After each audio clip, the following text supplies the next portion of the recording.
Hello. Hey, Ronnie. My name's Jack. You spoke with my partner, Mary, a little bit earlier this morning. How are you doing? I'm doing okay. How are you? Great. I'm doing well. Thanks for asking. Yeah, she was calling and just speaking a little bit about your property on Sherwood Drive with you. I was just wondering if you had Yeah. a quick second to chat about that. Yeah, I'm driving right now in a bad area, so I may lose you, but you can go ahead. Okay. Yeah, so I appreciate that. I just wanted to get connected with you here and just speak pretty briefly about things. I am one of the managers here that just goes over all the properties that kind of come across our desk and just discuss where we'd be at offers-wise and whatnot. I just wanted to dive a little bit further into things. Okay.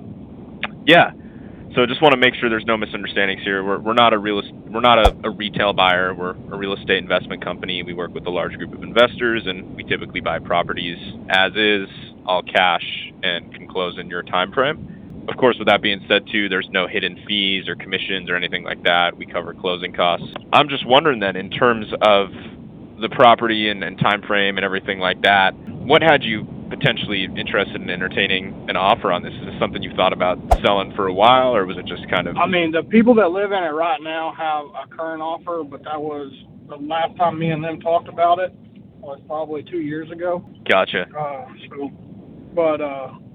So I have long-term renters in it. It's a family, so they won't be kicked out. She had said something that y'all would rent, could switch over rent. So I was like, okay, well, that would be a possibility. Yeah, we do that very often. There's a lot of ways we go about acquiring properties. Yeah, it also really just depends on, as long as they're paying fairly reasonable rent that's somewhat close to market value, then we always can take over tenants with no problem.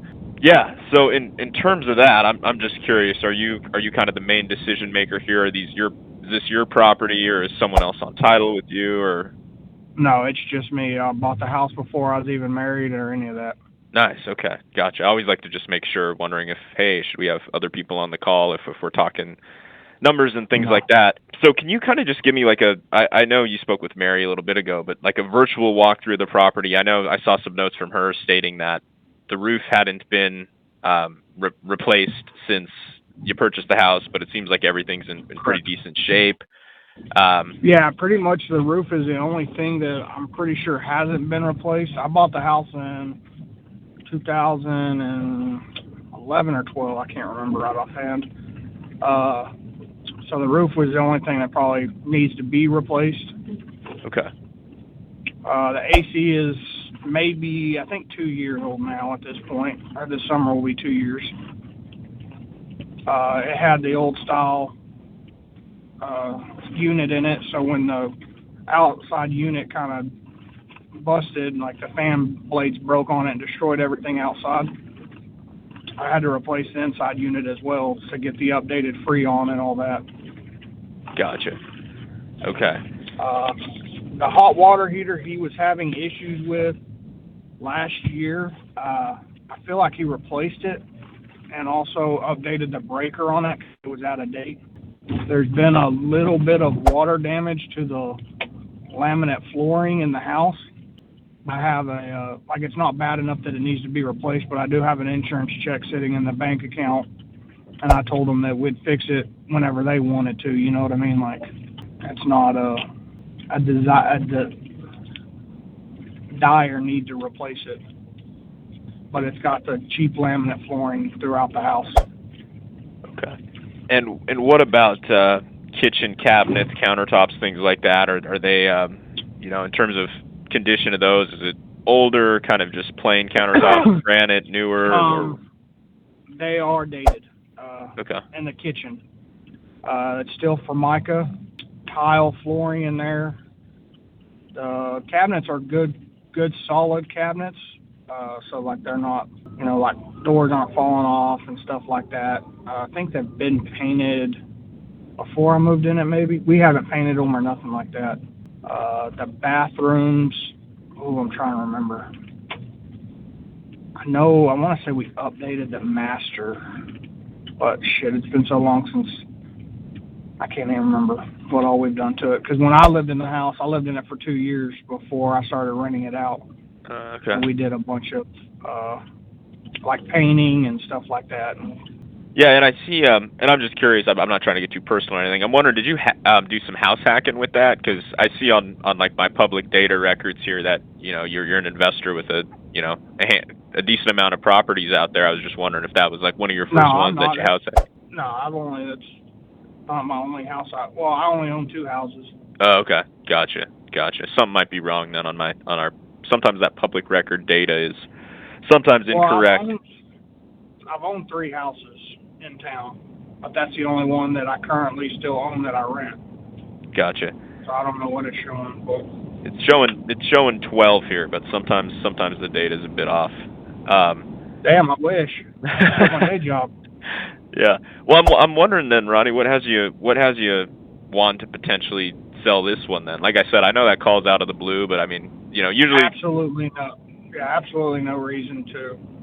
Just if the money's right, then it's right, and yeah. I'll do it. But like other than that, I really have no need because with the particular renters I have in there right now, like it is. I mean, we have a good arrangement, and they take care of all little stuff like that they need to. But when appliances or something major comes up, they give me a holler, and we get it taken care of. Gotcha. So they're good tenants, no real headache or hassle for you.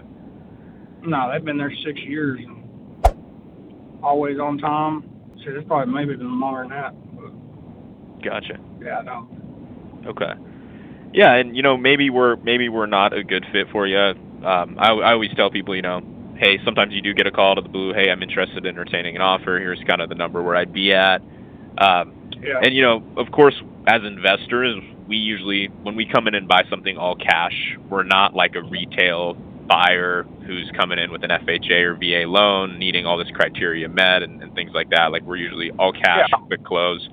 So we're typically a bit below market value. Like just running some quick numbers and looking at some comps here, we're probably like, if that house was all fixed up, you're probably in like the low 200,000 range, 220, 225, something like that. So for me as an investor, right, if I come in at 200 and then I have to put some work into it to modernize it, then I'm underwater. But I totally understand, like, you didn't reach out to us, we reached out to you, just had a conversation. But there are times where I've actually paid more than what I should be paying, or essentially like what the market value is of a house, if someone's open to terms on it. So for this one, like our cash offer, like I said, it would be lower because I'm assuming like $30K of work for us to fully renovate it, modernize it. So we'd be closer to like that 150 range, which I know is too low for you. So I don't even want to entertain that, so to speak. Yeah. And my agreement with them is actually for them to buy the house is actually higher than that. So yeah. Did you do like a lease option with them then? Giving them the opportunity? No, I mean it's just. Oh, you've just okay. But it was before COVID. I told them that if they wanted to buy the house, it's open for them to buy it. Like I wasn't going to put it on the market or nothing like that. And they were planning on buying it. Well, then when COVID hit and all that stuff, that hurt a lot of people, and so they weren't able to do it. And I told them, not a problem. Get your feet back under you. Whatever I can do to help y'all, like let me know. But they've maintained rent, never had to miss a payment or nothing like that. But they just had to switch jobs, and so they I guess didn't have the work history length to be able to get a loan or something. So which I told them that's no problem.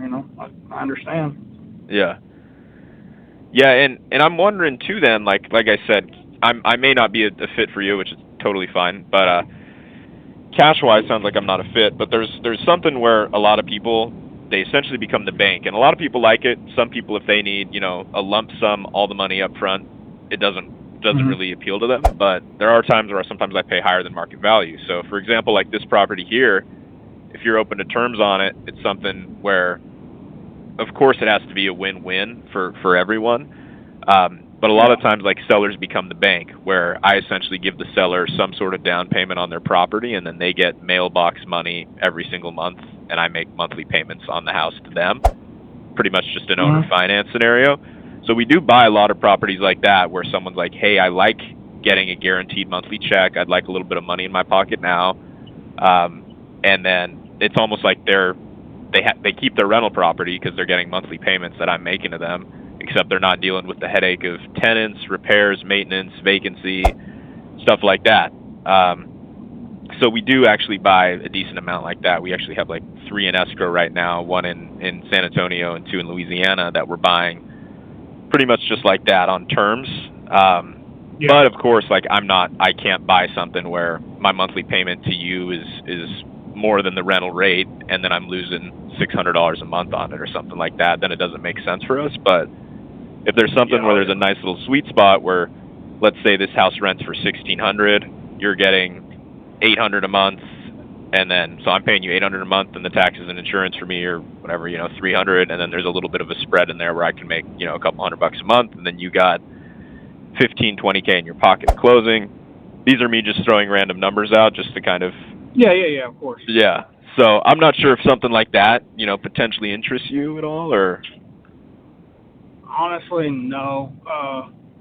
Just because I don't know,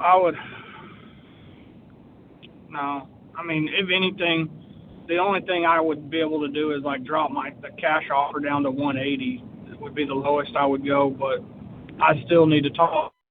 If they're not going to live there, I want to make sure that they have a place to find. That they're not without a house or anything like that. And yeah, I don't know. To me, it almost sounds like too much stuff has to go right for it to work. Because I know what they're paying right now, which is almost, I think it's $1,300 a month. And so that's what they said that when they went to, figure out getting a loan for the house, that's what they figured their monthly mortgage would be. And so, because my rent was actually lower than that, I wasn't really making any money off the house. And so gotcha. They upped it themselves to, just be used to that kind of a payment and stuff like that. Gotcha. Okay. Yeah, I mean, I totally understand what you're saying too. It sounds like, you're happy with the house, everything's going well with it and whatnot. Totally get it. That, like I said, that 180 range is definitely a lot closer to where we would have to be at. I would just need to see, I don't know if you got pictures or something of the interior or something like that handy to get a better idea what it looks like, because we might be able to come up to that number just depending on the interior. I'm just assuming like a full interior rehab that's needed, or renovations, I should say. I don't know. Yeah, it don't need to be stripped. It don't need to be stripped down to the studs. Yeah. Or nothing like that. Like sheetrock and all that's good. Baseboards are good. It's just like it's got those cheap ass laminate flooring, click-in flooring. And they got a little bit of water damage, and so they got a little bit of a wave to it, but it's not even so bad that they're not separating or anything like that. Yeah. But I was just going to replace all the flooring in it, and then obviously update the bathrooms. Really, all they need is probably granite countertops, and you could update the showers and stuff, but gotcha. The tile really doesn't look that dated in there. Okay. Oh yeah, that's perfect. Gotcha. I do not have any current pictures of the house right now because I honestly don't go over there very often because I don't need to and don't try to get in their business because they take care of everything, Totally. Yeah. Well, like I said, I think that 180 range is definitely something that definitely interests me a lot more. I don't know though, like you said as well, I don't want to try to pressure you into anything or, oh yeah, let's try to get it here, move forward, run in there and get pictures so we can see the condition. But, just kind of throwing that out there verbally, I think that is something that we'd be a lot closer to. Okay. Yeah, so I don't know if the tenants had pictures that they could send you or something like that, and if you could forward them to me, that could be great, just so I get a better idea and understanding. Can you text me your number, and I'm gonna get with them this week, and because I also want to see where they stand on if they're wanting to buy it or what their ideas are with future living arrangements. Yeah, no, that sounds great. I can text you over that. I can also text you over my email too, in case you want to email it to me instead of texting, whatever's easier. Good. But no, that sounds good, Ronnie. I appreciate the time here and the information on the call. Yes, sir. No problem. Great. You Thank take you. care. I'll talk to you shortly then.